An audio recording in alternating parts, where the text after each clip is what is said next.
À 7h20 un mardi matin. Ma belle-fille a appelé pour me dire que mon mari était décédé pendant la nuit. Puis elle m'a dit qu'il lui avait tout laissé. Mon mari était assis à 3 pieds de là, coupant calmement un morceau de toast. Je me souviens l'avoir regardé en pensant, eh bien, ça va être un petit déjeuner intéressant. Papa est décédé la nuit dernière, a dit Hélène Nicole. Et sa voix était si plate que cela a rendu la situation encore pire. Franck a arrêté de bouger. Pas de façon dramatique. Il a juste tenu le couteau au-dessus de son assiette et m'a regardé. J'ai mis un doigt sur mes lèvres. Nicole a continué. Il m'a tout laissé. La maison, l'argent, tout. Tu n'as rien. Avant que je puisse répondre, j'ai entendu Brad en arrière-plan. Son mari. Il a eu ce petit rire et a dit, enfin, tu es dehors. C'est à ce moment que quelque chose en moi est devenu très calme. J'ai appuyé sur le bouton du haut-parleur et j'ai posé mon téléphone sur la table de la cuisine. Nicole a commencé à parler de venir plus tard dans l'après-midi pour sécuriser les biens de papa. Elle a dit que je devrais probablement commencer à faire mes cartons car il n'y avait aucune raison de rendre les choses plus difficiles qu'elles ne devaient l'être. En face de moi, Franck a lentement posé sa fourchette. Il y a eu un silence de la part de Nicole, un long silence. Puis Franck s'est penché vers le téléphone. Avant que tu ne vides ma maison, ma chérie, pourrais-je finir mon petit déjeuner? J'ai entendu Brad marmonner quelque chose qui ressemblait à « C'est quoi ce bordel ?» Puis l'appel s'est terminé. Franck a fixé mon téléphone. Pendant peut-être 5 secondes, aucun de nous n'a rien dit. La cafetière a cliqué derrière moi. Quelque part dehors, un de nos voisins a démarré une tondeuse à gazon. Ce qui semblait absurdement normal. Finalement, Franck a dit qu'elle avait l'air déçue.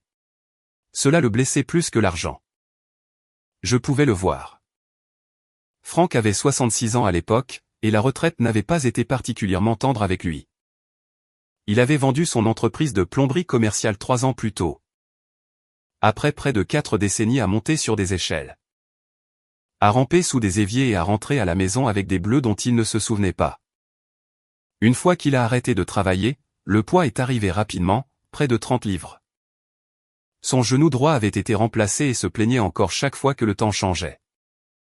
Son cœur avait commencé à faire des siennes. Un de ses médicaments lui donnait des vertiges s'il se levait trop vite. Il y avait des matins où l'homme qui avait autrefois transporté des chauffe-eau dans les escaliers du sous-sol avait besoin de moi pour l'aider à enfiler ses chaussettes de compression. Il en plaisantait la plupart du temps. 2 nuits avant l'appel de Nicole. Franck avait eu une douleur à la poitrine pendant que nous regardions les nouvelles locales. Je l'ai conduit à l'hôpital IULS North à Carmel où ils l'ont gardé toute la nuit parce que son rythme cardiaque était irrégulier. Il est rentré à la maison lundi après-midi, fatigué. Agacé et convaincu que le porridge de l'hôpital avait été conçu comme une punition. Cela aurait dû être la fin de l'histoire. Mais plus tard. Nous avons appris que notre voisin Tom avait laissé un message vocal à Nicole après avoir vu l'ambulance. Ton père a eu une autre frayeur, avait-il dit. Hélène l'a ramené. Ça n'avait pas l'air bon. Nicole a appelé l'hôpital cette nuit-là. Elle n'était pas désignée comme représentante médicale de Franck. Donc personne ne lui a donné beaucoup d'informations. Le lendemain matin, Franck avait déjà été libéré. Apparemment, elle a appelé son ancienne chambre et on lui a dit qu'il n'y était plus. Ce qu'elle n'a pas fait, c'est m'appeler et demander après son père. Non. Elle est passée directement à papa est partie, puis directement à l'héritage. Cette partie me dérangeait. Franck a repoussé son assiette. Comment sait-elle ce que dit mon testament? J'avais déjà une réponse que je ne voulais pas lui donner. 3 semaines plus tôt. J'étais entré dans le bureau de Franck et j'avais trouvé Nicole accroupie à côté du tiroir inférieur du classeur. Elle s'était levée trop vite. Oh, salut. Que cherches-tu? Les vieux papiers d'assurance de papa. Elle a souri comme si de rien n'était. J'ai laissé tomber. Pendant 14 ans, j'avais travaillé très dur pour ne pas devenir la deuxième épouse suspicieuse. La première femme de Franck, Suzanne, était décédée d'un cancer de l'ovaire des années avant qu'il ne me rencontre. Nicole était adulte quand nous nous sommes mariés, et je n'ai jamais essayé de remplacer sa mère. Pendant longtemps, Nicole et moi nous entendions bien. Puis Franck a pris sa retraite. Sa santé a changé, et les questions de Nicole ont changé avec elle. Combien papa a-t-il touché quand il a vendu l'entreprise? A-t-il jamais vendu cet entrepôt? Au nom de qui est la maison maintenant? Franck avait toujours une explication. Elle est juste curieuse. Elle s'inquiète pour moi. C'est ma fille. Alors, j'ai arrêté d'insister. Ce matin-là, j'aurais aimé ne pas l'avoir fait. À 8h03, le téléphone portable de Franck a sonné. Son avocat, Martin Keller. Franck a répondu « Bonjour, Martin ». Il y a eu une pause. Puis le visage de Franck a changé. Non, je suis assis dans ma cuisine. Une autre pause. Quoi? Je l'ai regardé se redresser sur sa chaise. Martin avait reçu un appel ce matin-là de quelqu'un prétendant que Franck était décédé. Pire encore. Cette personne avait mentionné la date d'un testament que Franck avait signé 12 ans plus tôt. Avant de m'épouser. Selon cet ancien testament, Nicole héritait en effet de presque tout. Quand Franck a raccroché, il a regardé vers le couloir où se trouvait son bureau, puis vers moi. Elle ne me pleurait pas. Je n'ai pas répondu. Il a dégluti. Elle m'attendait. Martin nous voulait dans son bureau immédiatement. Franck s'est levé lentement, en s'appuyant sur son mauvais genou. Son petit déjeuner était intact derrière lui. Et pour la première fois ce matin-là, j'ai réalisé que l'appel téléphonique de Nicole n'était peut-être pas le problème. C'était peut-être l'erreur qui avait révélé le vrai problème. Le bureau de Martin Keller était près de Keystone at the Crossing. À environ 20 minutes de notre maison. Si la circulation était fluide, je conduisais. Cela comptait plus pour Franck qu'il ne voulait l'admettre. Pendant la majeure partie de notre mariage, il avait conduit partout, voyage en voiture, dîner. Rendez-vous chez le médecin. Même les 3 pâtés de maison jusqu'à CVS alors que j'aurais pu y aller à pied. Il aimait être au volant. Mais après son opération du genou et les vertiges dus à ses médicaments, j'étais progressivement devenue la conductrice. Ce matin-là, il était assis sur le siège passager de son propre F-150. Regardant à travers le pare-brise. « Ça va ?» ai-je demandé. « Apparemment, je suis parti, Hélène. J'ai connu de meilleurs mardis. » J'ai souri, mais pas lui. Martin nous attendait à notre arrivée. Il avait 62 ans, les cheveux argentés, prudent avec ses mots. Et il s'occupait des documents commerciaux et successoraux de Franck depuis des années. Il a fermé la porte de son bureau et a posé un dossier épais sur la table de conférence. Premièrement, a-t-il dit, vous êtes de toute évidence en vie. Franck s'est regardé. Bon début.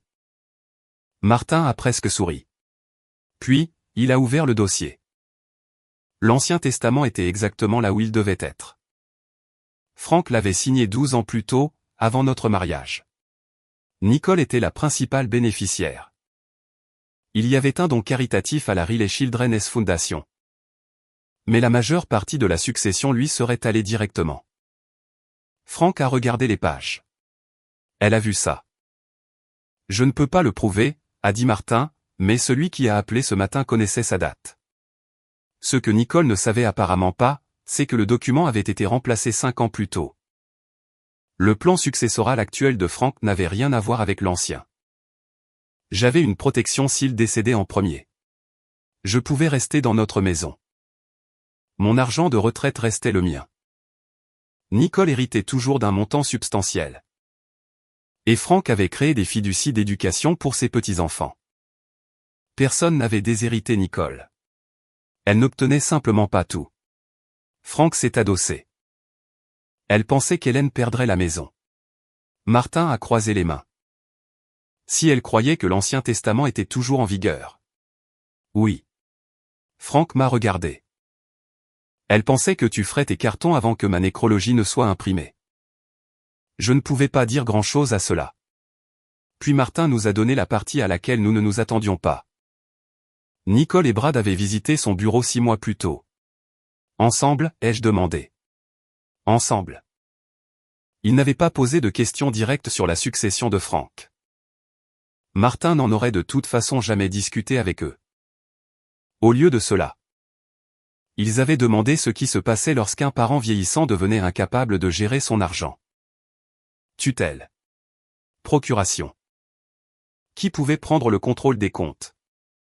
Si un enfant adulte pouvait intervenir si un conjoint prenait de mauvaises décisions. Mon estomac s'est noué. Je me suis souvenu de Thanksgiving. Brad se tenait dans notre cuisine avec une bière pendant que Frank luttait pour se connecter à un compte sur son téléphone. Brad avait ri et dit, un de ces jours, nous devrons te retirer ces mots de passe, Frank. Tout le monde avait ri, y compris moi. Assise dans le bureau de Martin, cela ne semblait plus drôle du tout. Sur le chemin du retour, Frank n'arrêtait pas de défendre Nicole. Peut-être qu'elle avait paniqué. Peut-être que Brad lui avait mis des idées en tête. Peut-être qu'elle croyait sincèrement au pire après avoir entendu parler de l'hôpital. Finalement, je me suis arrêté chez Panera car aucun de nous n'avait beaucoup mangé. Nous nous sommes assis près de la fenêtre avec de la soupe et du café. Frank, ai-je dit. Croire que tu es décédé n'explique pas pourquoi elle savait déjà ce qu'elle comptait faire de la maison.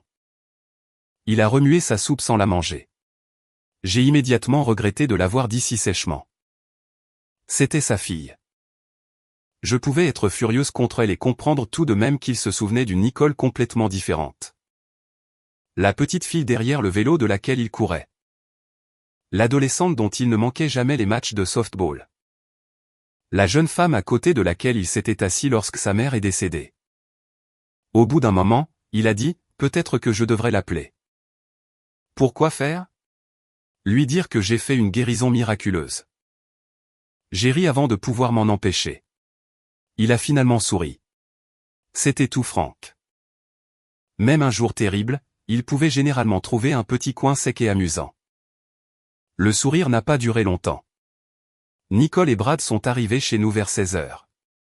Nicole est entrée en pleurant. Elle a serré Frank dans ses bras.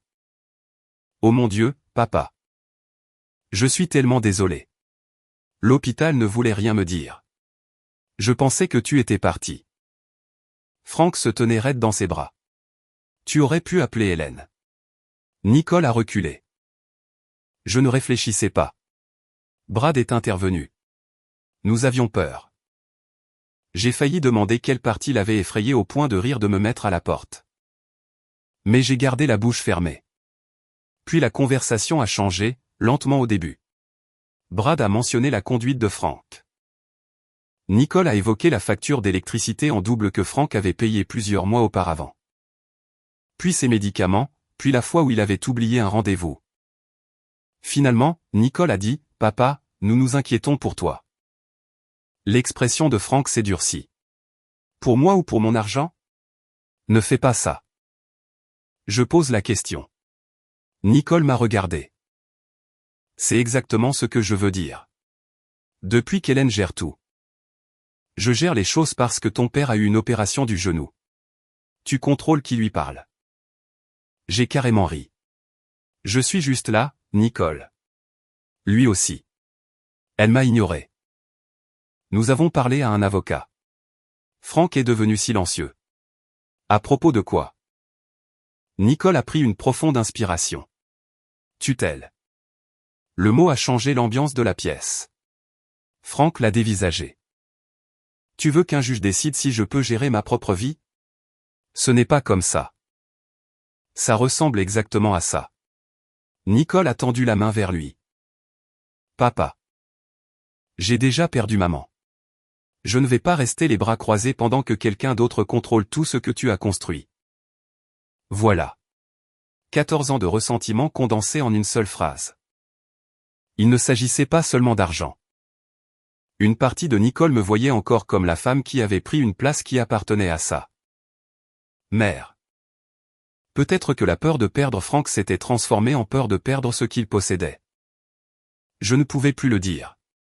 Ils sont partis 20 minutes plus tard. Le lendemain matin, quelqu'un a frappé à notre porte d'entrée.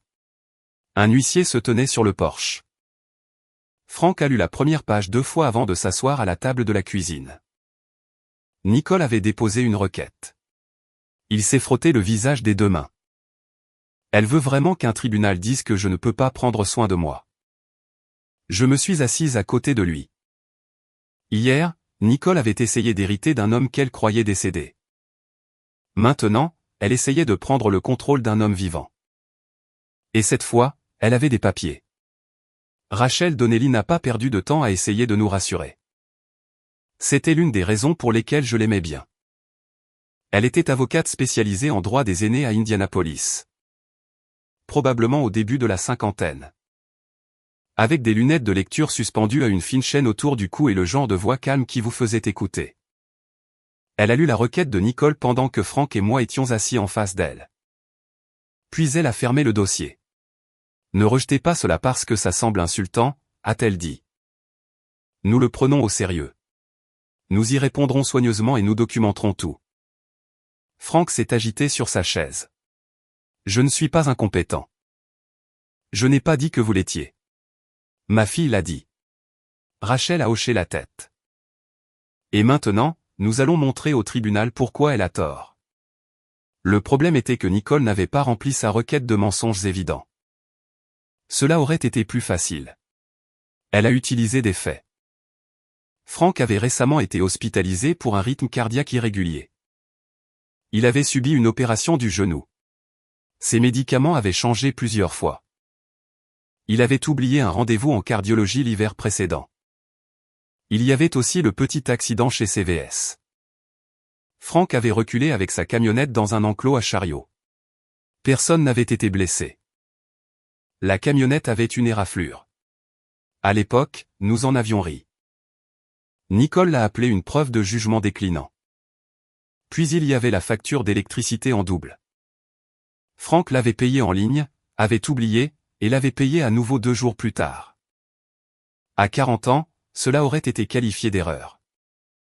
À 66 ans, apparemment, cela avait sa place dans un dossier judiciaire. Au cours des semaines suivantes, Rachel nous a fait rassembler les dossiers médicaux. Les relevés de compte et tout ce qui pouvait documenter la façon dont Frank vivait réellement.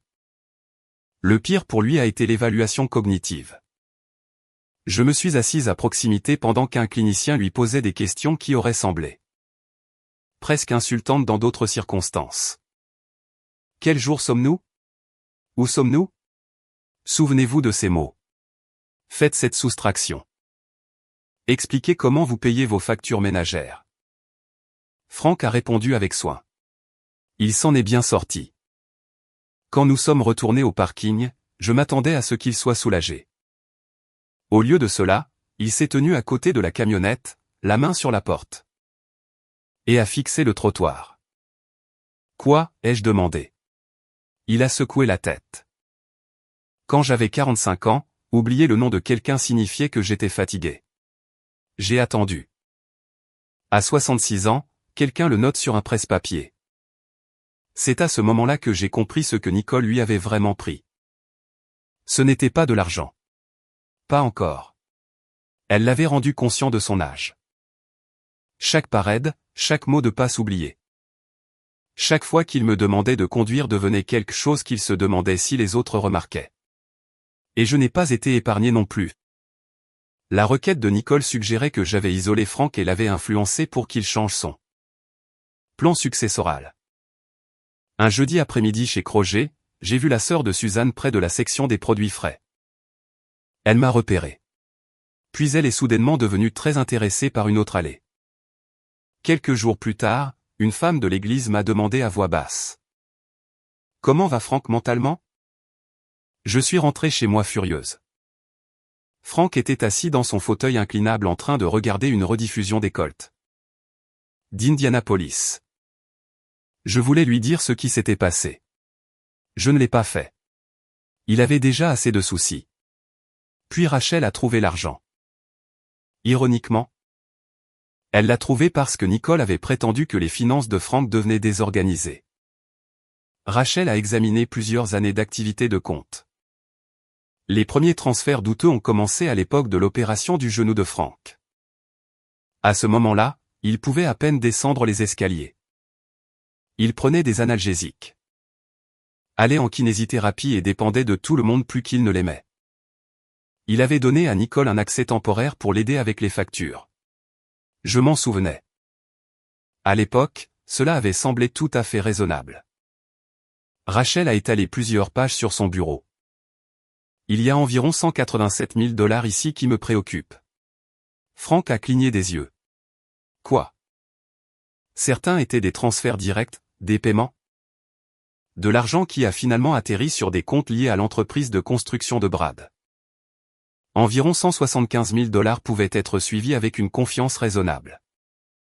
12 000 autres dollars environ avaient transité par des retraits en espèces et des transactions. Beaucoup plus difficile à expliquer. J'ai montré cela du doigt. Alors, qu'arrive-t-il à cette partie? Rachel m'a regardé. Nous ne pourrons peut-être jamais prouver exactement où chaque dollar est allé. Mais nous le savons. Savoir et prouver ne sont pas toujours la même chose. J'ai détesté cette phrase. Frank parlait à peine. 4 ans plus tôt. Il avait ouvertement prêté 85 000 $ à Nicole et Brad lorsque l'entreprise de Brad était en difficulté. Ce prêt n'était pas un secret. Frank avait même plaisanté en disant qu'il devenait la banque de la famille. Mais c'était différent. Je ne leur ai jamais donné 100 000 $ de plus, a-t-il dit. Rachel a tapoté un document. Alors nous devons parler de ça. Elle l'a tourné vers lui. Il y avait la signature de Frank en bas. Je l'ai regardé. Il m'a regardé. Est-ce la vôtre? A demandé Rachel. Frank a pris le papier. Son visage a changé. Oui. Aucune hésitation, aucune accusation de contrefaçon. C'est ma signature. Le document avait été signé peu de temps après son opération du genou. Il donnait à Nicole une autorité limitée pour gérer certaines affaires financières pendant sa convalescence. Frank l'a relu, puis une troisième fois. Et si je lui avais dit qu'elle pouvait aider Brad, a-t-il demandé. J'ai senti mon estomac se nouer.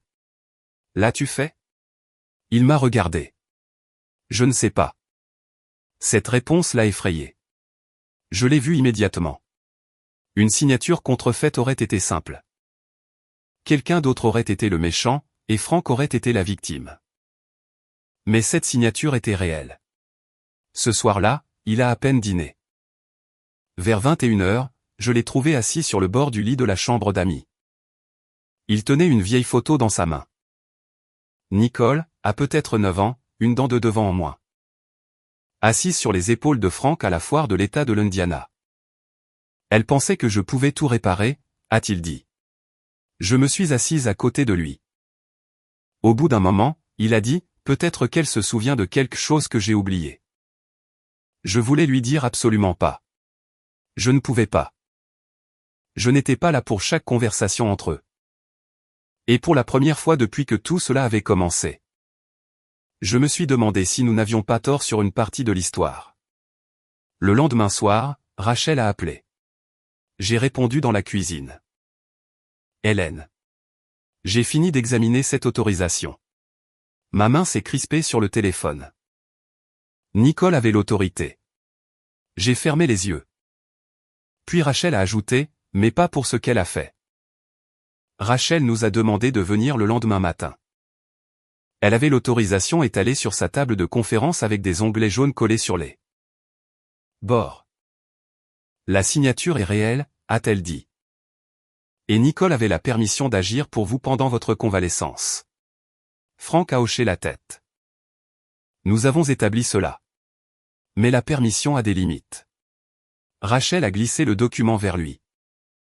Nicole avait été autorisée à payer les factures médicales de Frank, à gérer les dépenses du ménage, à transférer de l'argent entre ses propres comptes et à s'occuper de certaines transactions à son profit pendant sa convalescence.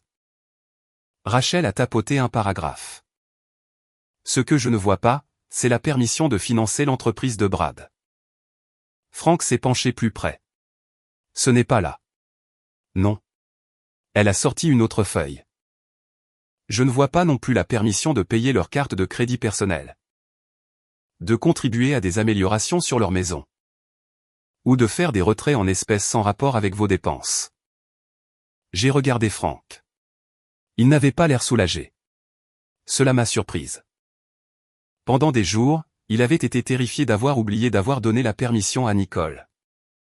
Maintenant, nous savions qu'il ne l'avait pas fait, pas de manière significative. Mais la vérité était pire d'une autre manière. Nicole n'avait pas contrefait sa confiance. Elle l'avait utilisée. Frank avait donné une clé à sa fille parce qu'il ne pouvait pas se déplacer après l'opération. Et elle avait tranquillement commencé à ouvrir des portes qu'il n'avait jamais eu l'intention qu'elle touche. Sur le chemin du retour, il n'a presque rien dit. Ce soir-là, les choses ont finalement explosé entre nous. Il se tenait au comptoir de la cuisine, regardant de vieux relevés quand il a dit. Peut-être que je lui ai quand même dit qu'elle pouvait aider Brad une ou deux fois. Frank. Je dis peut-être. Nous avons les papiers. Cela ne veut pas dire que nous nous souvenons de chaque conversation. J'ai posé le torchon. Que veux-tu que je te dise? Je veux que quelqu'un me dise ce qui s'est réellement passé. Je te dis ce que je sais. Il s'est tourné vers moi. Tout le monde me dit ce que je sais. Nicole dit que je ne me souviens pas. Les avocats me demandent. Ce dont je me souviens. Les médecins testent ce dont je me souviens. Sa voix s'est élevée. Et maintenant, tu le fais aussi. Ça m'a piqué. Je suis la seule personne qui ne le fait pas. Il s'est arrêté. J'aurais pu lui dire exactement ce qu'il voulait entendre. J'aurais pu dire, tu ne lui as absolument jamais donné la permission. Mais je ne le savais pas. Et après 14 ans de mariage, je n'allais pas le réconforter avec un mensonge. Il est monté. Je suis resté dans la cuisine et j'ai lavé la même tasse à café 2 fois avant de réaliser ce que je faisais. Nous nous sommes à peine parlé le reste de la nuit. 2 jours plus tard, Rachel a appelé avec autre chose. Lors de l'échange de dossiers, son bureau avait reçu d'anciens messages textes entre Nicole et Brad. L'un d'eux expliquait beaucoup de choses. Brad avait écrit. Ton père ne rendra pas ça public. Il préférerait encaisser la perte plutôt que de dire à tout le monde que sa propre fille a pris de l'argent. La réponse de Nicole était plus courte. Il me pardonne toujours. Frank a lu ces mots au bureau de Rachel. Puis il les a relus. J'ai vu quelque chose changer sur son visage. Pas de la colère exactement, de la reconnaissance. Pendant des années, chaque fois que Nicole se mettait dans le pétrin, Frank l'aidait. Quand elle a accumulé des dettes de cartes de crédit dans la vingtaine, il a aidé. Quand elle a eu besoin d'argent après son divorce avec son premier mari, il a aidé. Quand l'entreprise de Brad a failli faire faillite, Frank leur a prêté 85 000 $. Nicole et Brad n'avaient pas nécessairement cru que leur trace était parfaite. Ils croyaient que ça n'avait pas d'importance. Frank n'embarrasserait jamais sa fille publiquement. Il avalerait la perte, maintiendrait la paix familiale, protégerait Nicole des conséquences. Frank a reposé le papier sur le bureau de Rachel. C'est là qu'ils se sont trompés. C'était la première fois depuis l'arrivée de la requête qu'il semblait être lui-même. Pourtant, retrouver sa confiance a pris plus qu'une bonne phrase. Frank avait cessé d'aller à son petit déjeuner du jeudi avec les hommes avec qui il travaillait. Il prétendait ne pas avoir faim. Je savais mieux. Il pensait que tout le monde avait entendu parler de l'affaire de tutelle. Un jeudi matin, j'ai laissé tomber ses chaussures à côté de son fauteuil inclinable. Habille-toi. Il a regardé par-dessus ses lunettes de lecture. Pourquoi? Nous allons chez Bob Evans. Je n'ai pas faim. Bien. Leurs portions sont de toute façon trop grosses. Il m'a dévisagé. Est-ce que ça fait partie de ma rééducation? Oui. Biscuits et exposition publique. Cela l'a fait rire. Alors, nous y sommes allés. Et vous savez ce qui s'est passé? Rien. Personne n'a demandé à Frank en quelle année on était. Personne n'a testé sa mémoire. Son ancien contremaître s'est plaint des impôts fonciers. Un autre type s'est disputé à propos des Colts. Quelqu'un a passé 10 minutes à expliquer pourquoi ces nouveaux appareils auditifs étaient censés lui gâcher la vie. Frank était assis là, buvant du mauvais café et étant traité comme un homme ordinaire de 66 ans. Cela a fait plus pour lui que ce à quoi je m'attendais. Après cela, il a pris une décision concernant sa succession, pas une décision de colère. Nicole n'a pas été complètement déshéritée. Les fiducies d'éducation des petits-enfants sont restées intactes sous un fiduciaire indépendant. Je suis resté protégé dans la maison. Nicole n'aurait plus jamais d'autorité sur les finances de Frank. Et toute part éventuelle qu'elle recevrait tiendrait compte de l'argent prouvé comme ayant été pris de manière inappropriée. Brad n'a rien reçu. Mes petits-enfants n'ont pas fait ça, a dit Frank. C'était tout. Puis l'avocat de Nicole a envoyé à Rachel une proposition de règlement. Nicole retirerait la requête de tutelle si Frank me retirait de certains rôles financiers. Nommer Nicole pour gérer ses affaires et accepter de ne pas poursuivre les transferts contestés. Rachel a fini de lire et a regardé de l'autre côté de la table. Eh bien, a-t-elle dit, cela éclaircit tout mystère restant. Frank a carrément ri. L'audience de tutelle était fixée au centre judiciaire et gouvernemental du comté de Hamilton à Noblesville. La veille au soir, Frank a préparé une nouvelle veste de sport. Le lendemain matin, ses doigts étaient raides, alors je l'ai aidé avec une manchette. Il avait l'air embarrassé. Je n'ai rien dit. Elle pense que vieillir m'a rendu facile, a-t-il dit. Qu'est-ce que tu vas faire à ce sujet? Frank a attrapé sa canne. Me présenter. Et c'est exactement ce à quoi Nicole ne s'attendait pas. Nicole était déjà à l'intérieur de la salle d'audience quand nous sommes arrivés. Elle avait Brad à ses côtés et 3 parents assis derrière eux, y compris la sœur de Suzanne. La même femme qui m'avait évité chez Croget.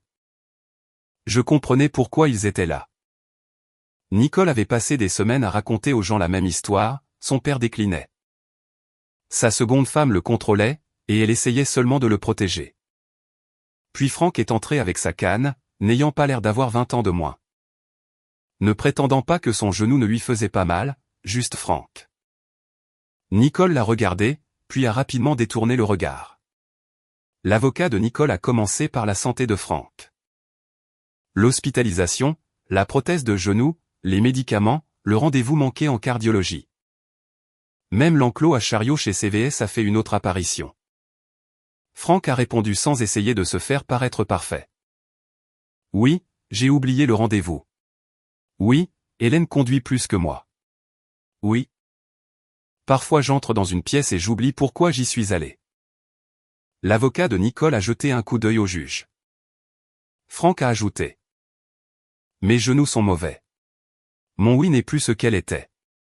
Rien de tout cela ne signifie que ma fille me possède. J'ai vu Rachel cacher le plus petit des sourires. Puis est venu le document que j'avais redouté. L'avocat de Nicole a produit l'autorisation financière.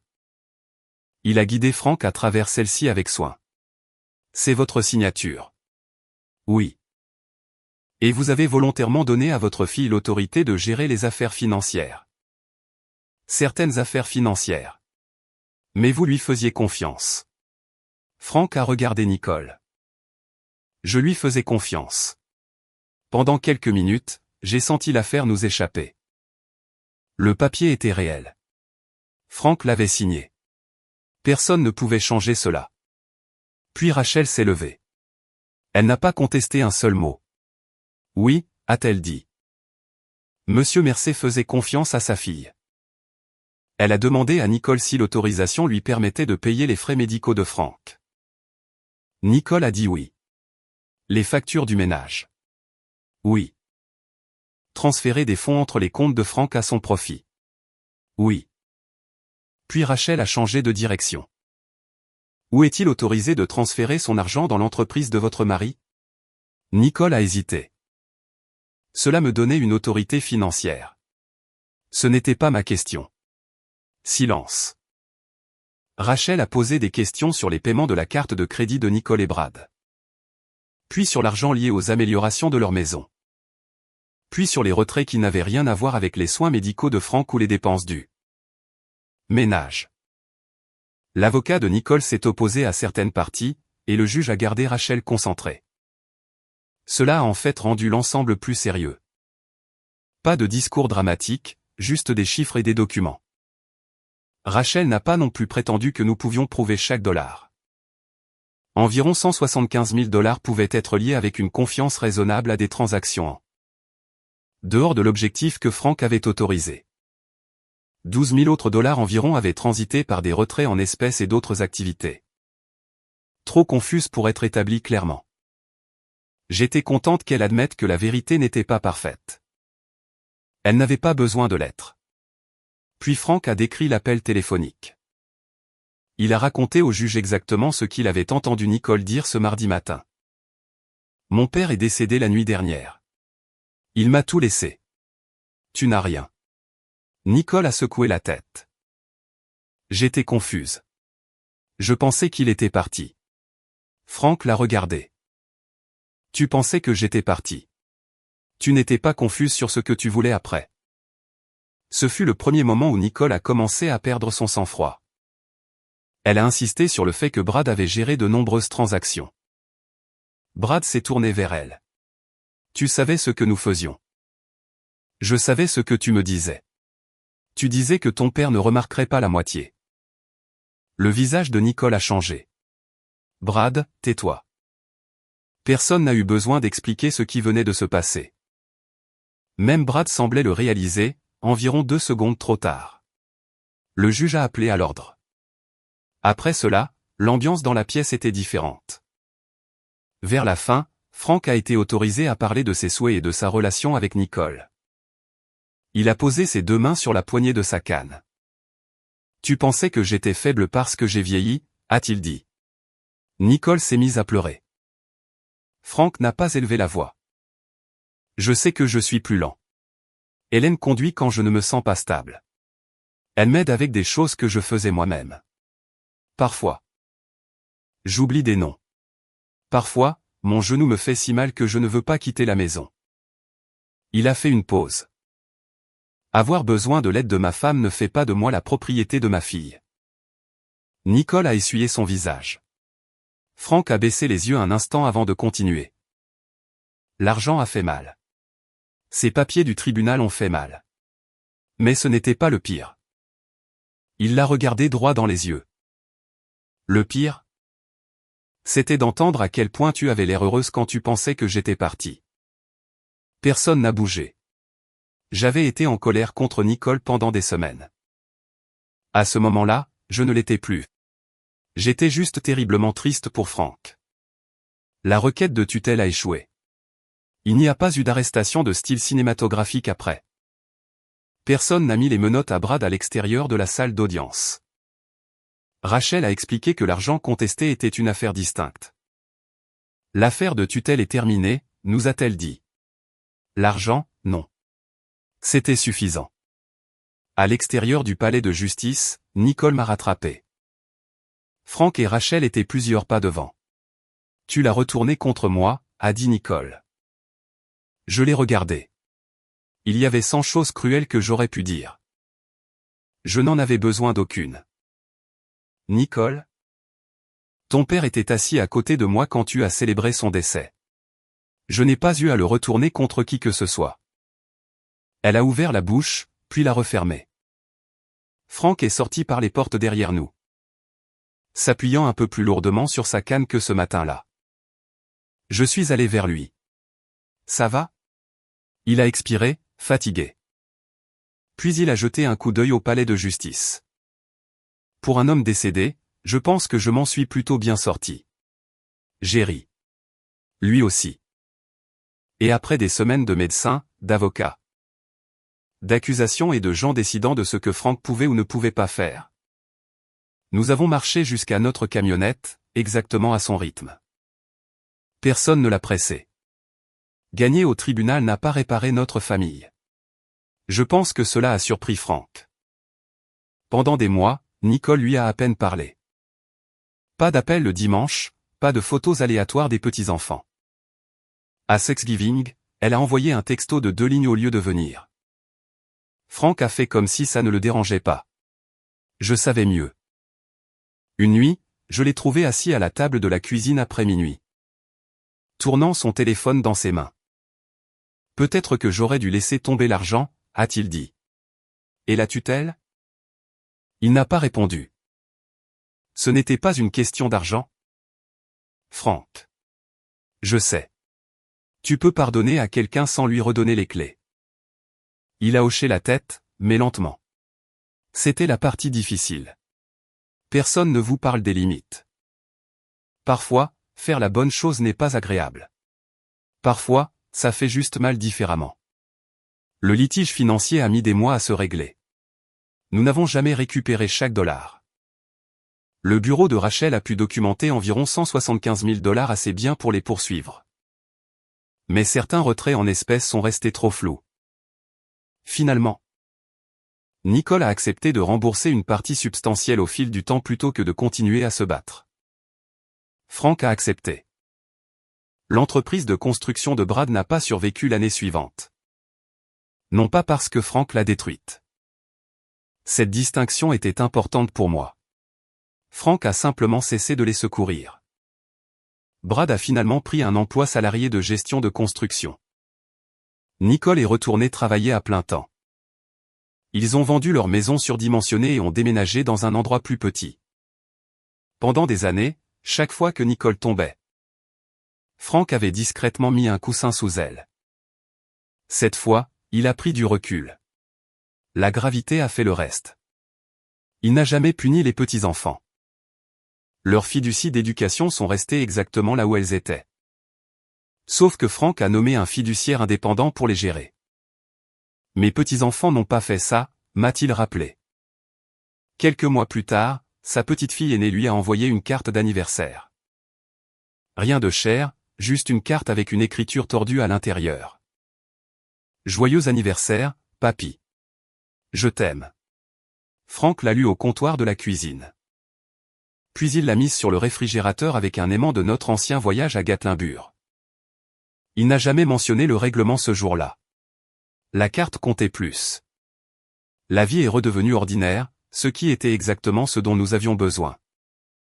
Franck a commencé la réadaptation cardiaque et s'en est plaint avec une constance impressionnante. Il a perdu 12 livres en plusieurs mois. Ses genoux lui faisaient encore mal. Il avait encore des étourdissements occasionnels s'il se levait trop vite. Et oui, parfois je l'aidais encore avec ses chaussettes de compression. Je ne rajeunissais pas exactement non plus. Des années de travail. Le stress de la ménopause et le fait de prendre soin des autres avaient aussi changé mon corps. Il fut un temps où je regardais de vieilles photos et me demandais où cette femme plus mince était passée. Finalement, j'ai arrêté de me poser la question. Elle n'était allée nulle part. Elle avait simplement vécu 15 ans de plus. Environ 8 mois après l'audience, Nicole a demandé à Franck de la rencontrer pour un café, seul. Je lui ai dit d'y aller. Quand il est rentré à la maison, je n'ai pas posé de questions tout de suite. Il a accroché sa veste, s'est versé de l'eau et s'est finalement assis en face de moi. Eh bien, elle s'est excusée. J'ai attendu. De bonnes excuses. Il a fait une grimace. Ça a commencé de manière terrible. J'ai ri. Nicole a d'abord blâmé Brad, puis les dettes, le stress, sa peur après avoir perdu sa mère. Son ressentiment envers moi. Mais finalement, elle a dit quelque chose d'honnête. J'ai commencé à penser à ce que tu avais comme quelque chose qui était déjà à moi. Franck m'a dit qu'il était resté assis là un moment avant de répondre.